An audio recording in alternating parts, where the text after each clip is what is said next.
Je m'appelle Raphaël et il y a 3 mois, je dormais dans ma voiture. Après mon divorce, j'avais tout perdu. Ma maison, mes économies et même ma fierté. Mon ex-femme a gardé l'appartement et la moitié de l'entreprise que j'avais bâtie. Il ne me restait plus qu'une Civic de 2010 et un compte en banque affichant 15 €. Paris ne fait pas de cadeaux. La ville qui m'avait tout donné me rejetait désormais à la rue. Je conduisais pour Uber 17 heures par jour.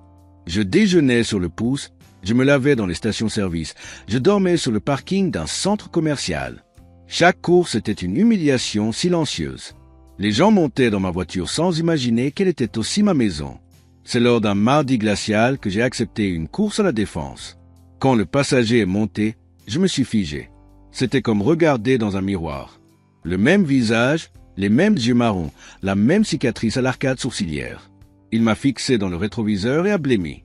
« Vous ressemblez à quelqu'un que j'ai connu », dit-il d'une voix tremblante. « Excusez-moi, mais je dois vous demander. » Il se pencha vers l'avant. « Quelle est votre date de naissance ?»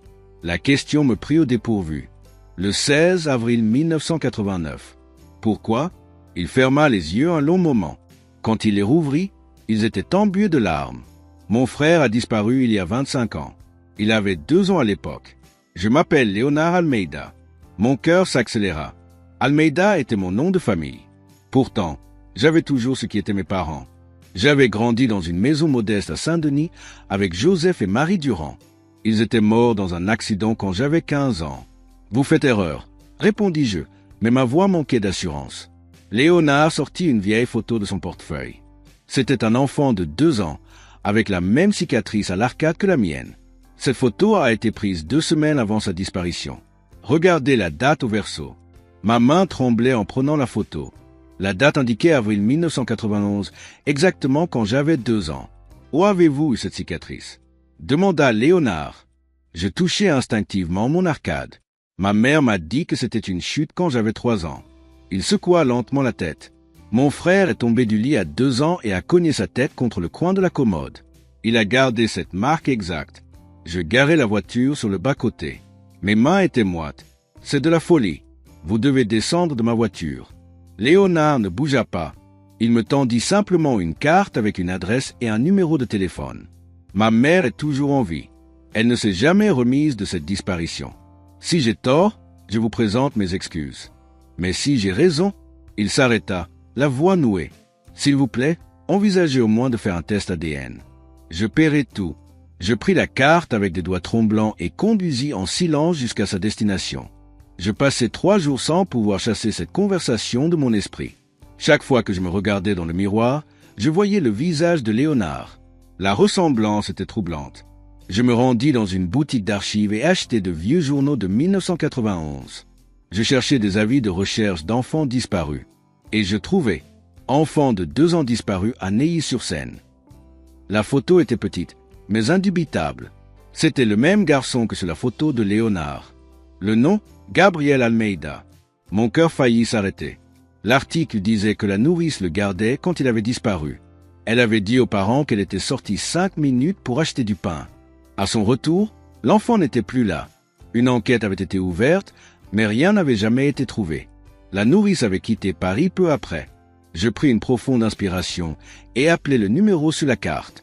Léonard décrocha à la première sonnerie comme s'il attendait.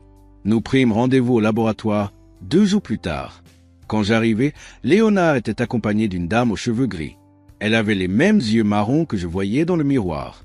En me voyant, elle porta la main à sa bouche et commença à pleurer. « Gabriel » murmura-t-elle.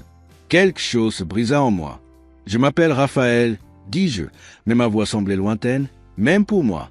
Elle s'approcha doucement, comme si je risquais de disparaître à tout moment. « Tu as la même cicatrice. » La même façon d'incliner la tête. Son contact sur mon visage était chaud, familier. Nous fîmes le prélèvement. Le technicien dit que les résultats seraient prêts dans 1 semaine. Ce fut la semaine la plus longue de ma vie. Je continuais à conduire, mais mon esprit était ailleurs. Joseph et Marie Durand, ce que j'avais toujours appelé mes parents, étaient-ils des menteurs? M'avaient-ils volé à une autre famille? Je commençais à fouiller dans mes quelques cartons de documents. Je cherchais mon acte de naissance original. Je ne trouvais qu'une copie, émise quand j'avais 7 ans. Pourquoi avoir besoin d'une copie? Joseph et Marie avaient des photos de moi bébé. Mais En y regardant de plus près, il n'y avait aucune photo de moi avant mes 3 ans. Je retournai à Saint-Denis, où j'avais grandi. Je cherchais d'anciens voisins. Madame Petit, qui habitait au coin de la rue, me reçut avec un café. « Tu as disparu après la mort de tes parents » dit-elle. Monsieur Joseph était un homme bon, mais toujours très renfermé. Je lui demandai si elle se souvenait de mon arrivée bébé. Elle fronça les sourcils. « C'est drôle que tu demandes ça. J'ai connu Monsieur Joseph quand il avait déjà la quarantaine. Un jour, il est apparu avec toi. Tu devais avoir 3 ans.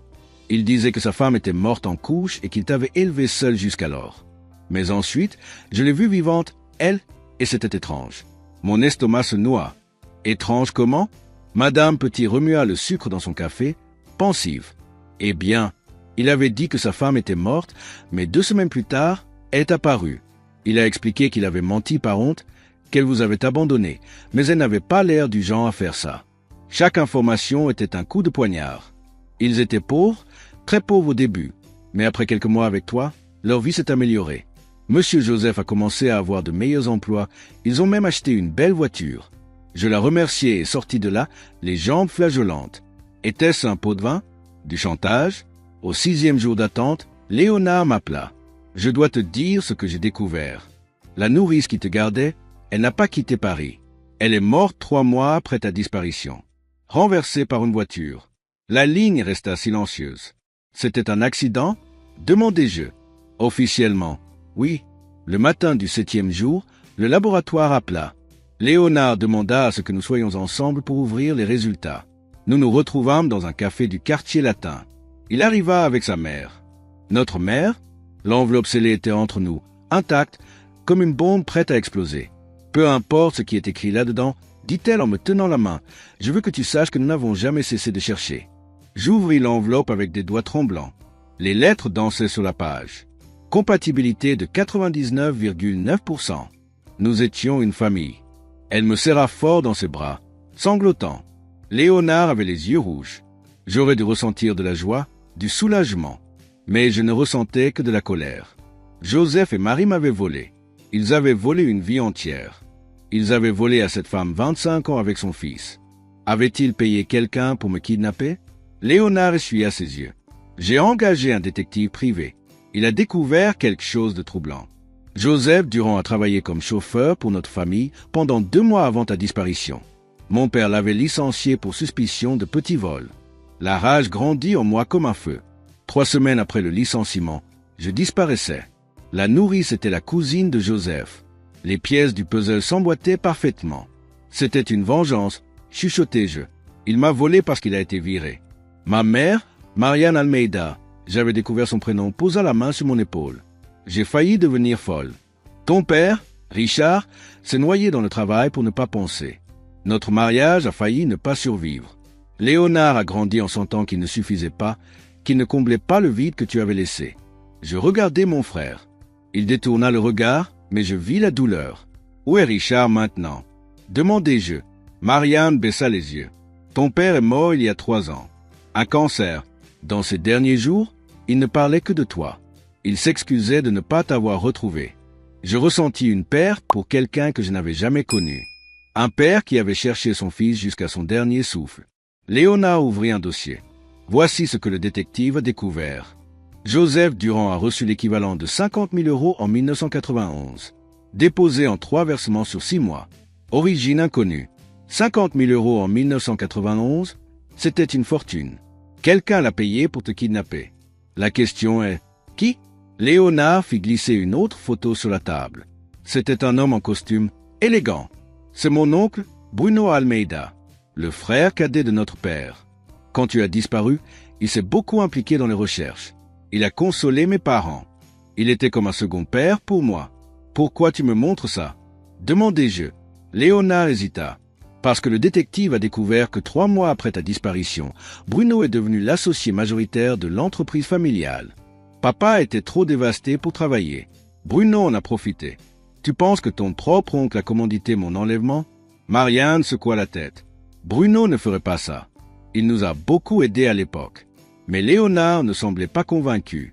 Maman, Bruno a transformé une entreprise de 5 millions en un empire de 200 millions. Il a profité de ta tragédie. J'ai besoin de preuves, dis-je. S'il a fait ça, s'il a volé mon enfance, ma vie, je ne terminais pas ma phrase.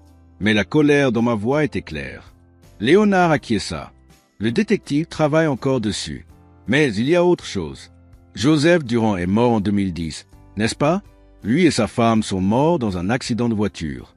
Je confirmais. J'avais 15 ans. Léonard ouvrit un autre dossier. Le rapport de police. Les freins ont lâché. Ça a été classé comme accident. Mais regarde qui a signé le rapport comme expert technique. C'était la signature d'un mécanicien. Ce mécanicien a reçu l'équivalent de 50 000 € 3 jours après l'accident. Virement depuis un compte offshore. Mon sang se glaça. Tu es en train de dire que mes parents adoptifs ont été assassinés? Léonard regarda notre mère avant de répondre. Je dis qu'il y a beaucoup de coïncidences. Bruno savait où tu étais. Il avait les ressources pour surveiller Joseph Durand. Quand Joseph a commencé à vieillir, peut-être pensait-il à dire la vérité. Bruno ne pouvait pas permettre que l'enlèvement soit découvert. Chaque mot était un coup de marteau dans ma poitrine. Je veux le confronter, déclarai-je. Marianne devint pâle. Raphaël, non. Si tu as raison, il est dangereux. Mais quelque chose en moi avait changé. 25 ans de mensonges. 2 personnes mortes, peut-être 3 si on comptait la nourrice. Il devait payer. Léonard toucha mon bras. Pas seul. Faisons ça ensemble, comme des frères. Le mot sonna étrangement, mais juste, nous avions un plan. Je m'approcherai de Bruno en tant que Raphaël Durand, chauffeur Uber. Léonard avait découvert que Bruno utilisait l'application. Nous avions juste besoin d'une course. Cela prit 5 jours avant que Bruno ne commande ma voiture. Quand il entra, mon cœur faillit sortir de ma poitrine. Il ne me reconnut pas. Pourquoi le ferait-il? Pour lui, je n'étais qu'un chauffeur. Avenue des Champs-Élysées, dit-il sans me regarder. J'ajustai le rétroviseur pour voir son visage. Monsieur Almeida, c'est ça?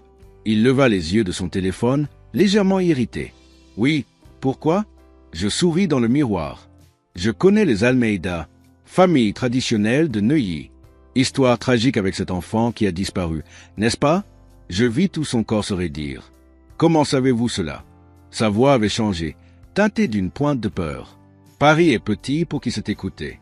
J'ai entendu dire que Joseph Durand, le chauffeur qui avait été licencié, était impliqué. Étrange qu'il ait reçu autant d'argent juste après. Vous ne trouvez pas? Bruno se pencha vers l'avant. Arrêtez la voiture. Sa voix était un ordre.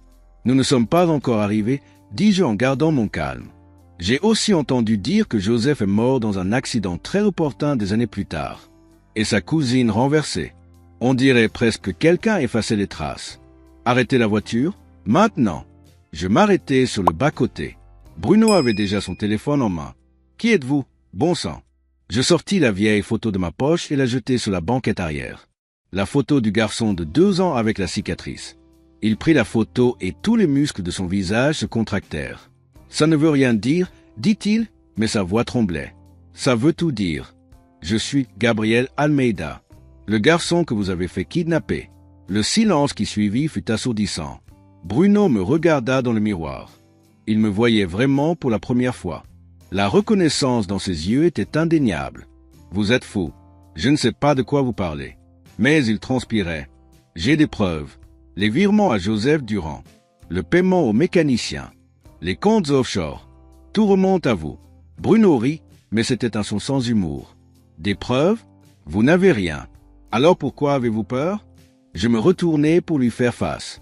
Pourquoi Richard devait-il mourir en ignorant où était son fils? Pourquoi Marianne a-t-elle passé 25 ans à souffrir? Pourquoi? Bruno? Pour l'entreprise? Pour l'argent? Il ouvrit la portière. Vous ne pouvez rien prouver. Peut-être pas au tribunal, mais Léonard est avec un détective en ce moment même, rassemblant plus de preuves. Et même sans preuve légale, Marianne mérite de savoir la vérité. Elle mérite de savoir que le frère de son mari a détruit sa famille par cupidité.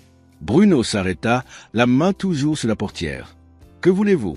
Sa voix avait perdu toute bravade. Une confession enregistrée. Vous admettez tout et vous rendez le contrôle de l'entreprise à Léonard et Marianne. Où je vais voir la police, la presse, et je détruis tout ce que vous avez construit sur les cendres de ma famille. Bruno ferma les yeux. Il hurla. Joseph et Marie sont morts dans un accident. La nourrice a été renversée par un conducteur ivre. J'ai juste profité des circonstances. Je pris mon téléphone. Léonard attendait un message. Dernière chance. Confession ou exposition. Bruno regarda par la fenêtre l'avenue animée. Des gens normaux, vivant des vies normales. Si j'avoue, je vais en prison. Je secouai la tête.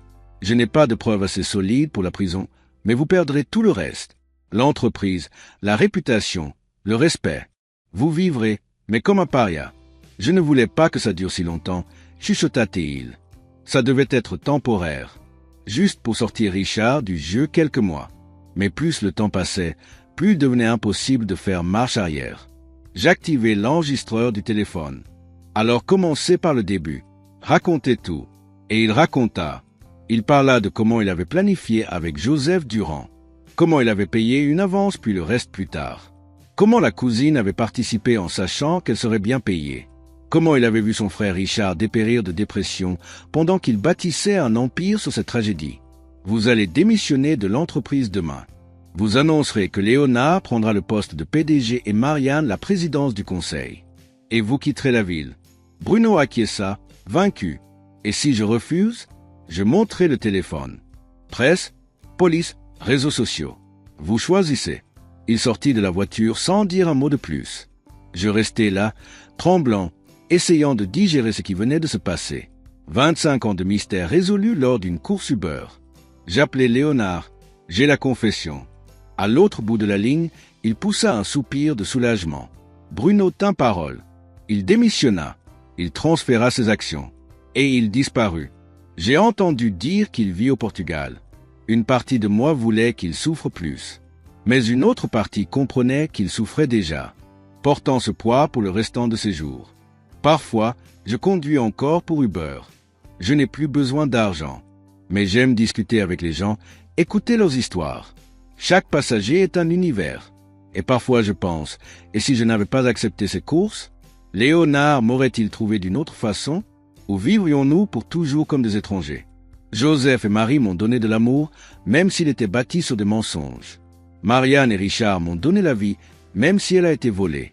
Qui sommes-nous, au-delà des histoires que nous racontons sur nous-mêmes? Je regarde le miroir maintenant et je vois Gabriel et Raphaël. 2 noms, 2 vies, une seule personne. Certains secrets détruisent les familles. D'autres les reconstruisent. J'ai découvert que pardonner ne signifie pas oublier. Cela signifie porter la douleur sans la laisser vous définir. Aujourd'hui, quand je prends une course, je regarde chaque passager dans les yeux. Parce qu'on ne sait jamais qui peut changer notre vie avec une simple question.